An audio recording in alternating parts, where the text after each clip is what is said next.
नमस्कार दोस्तों, स्वागत है आपका ए टू जेड स्टोरीज अद्भुत ऑफिशियल पर।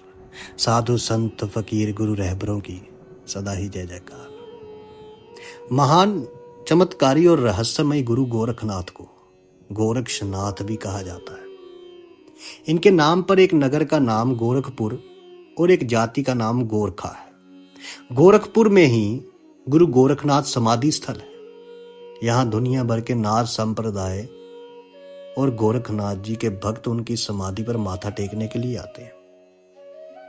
इस समाधि मंदिर के ही महंत अर्थात प्रमुख साधु है महंत आदित्यनाथ योगी।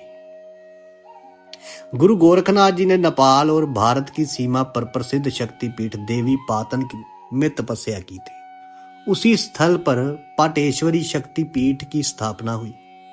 भारत के गोरखपुर में गोरखनाथ जी का एकमात्र प्रसिद्ध मंदिर यही है। इस मंदिर को यवनों और मुगलों ने कई बार ध्वस्त किया, लेकिन इसका हर बार पुनर्निर्माण कराया गया। 9वीं शताब्दी में इसका जीर्णोद्धार किया गया था, लेकिन इसे 13वीं सदी में फिर मुस्लिम आक्रांताओं ने ढा दिया था। बाद में फिर इस मंदिर को पुनर्स्थापित कर साधुओं का एक सैन्य बल बनाकर इसकी रक्षा करने का कार्य किया गया।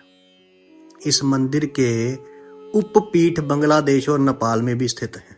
संपूर्ण भारत भर में जितने भी नाथ संप्रदाय के साधुओं के प्रमुख महंत हैं योगी आदित्यनाथ है। कोई ये अंदाजा नहीं लगा सकता है कि आदित्यनाथ के पीछे कितना भारी जन समर्थन है। सभी 10 नामी और नाथ संप्रदाय के लोगों के लिए गोरखनाथ का यही मंदिर बहुत महत्व रखता है। गुरु गोरखनाथ जी के जन्म के विषय में प्रचलित है कि एक बार भिक्षाटन के क्रम में गुरु मत्स्येंद्रनाथ जी किसी गांव में गए। किसी एक घर में भिक्षा के लिए आवाज लगाने पर गृह स्वामिनी ने भिक्षा देकर आशीर्वाद स्वरूप पुत्र की याचना कर दी। गुरु मत्स्येंद्रनाथ सिद्ध तो थे ही, अंत ग्रह स्वामिनी की याचना स्वीकार करते हुए उन्होंने एक चुटकी भर भभूत देते हुए कहा कि इसका सेवन करने के बाद यथा समय वे माता बनेंगी। उनके एक महातेजस्वी पुत्र होगा जिसकी ख्याति चारों ओर फैलेगी। आशीर्वाद देकर गुरु मत्स्येंद्रनाथ अपने भ्रमण क्रम में आगे बढ़ गए। 12 वर्ष बीतने के बाद गुरु मत्स्येंद्रनाथ उसी ग्राम में पुनराए।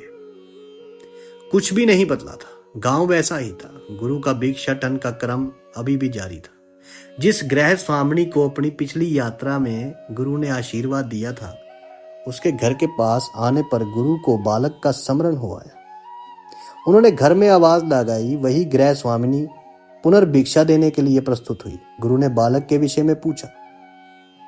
गृह स्वामिनी कुछ देर तो चुप रही, परंतु सच बताने के अलावा उपाय ना था कोई।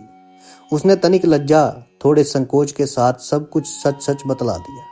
उसने कहा कि आपसे बभूत लेने के बाद पास पड़ोस की स्त्रियों ने राह चलते ऐसे किसी साधु पर विश्वास करने के लिए उसकी खूब खिल्ली उड़ाई।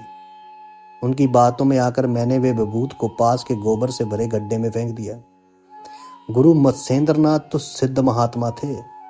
उन्होंने अपने ध्यान बल देखा और वे तुरंत ही गोबर के गड्ढे के पास गए और उन्होंने बालक को पुकारा।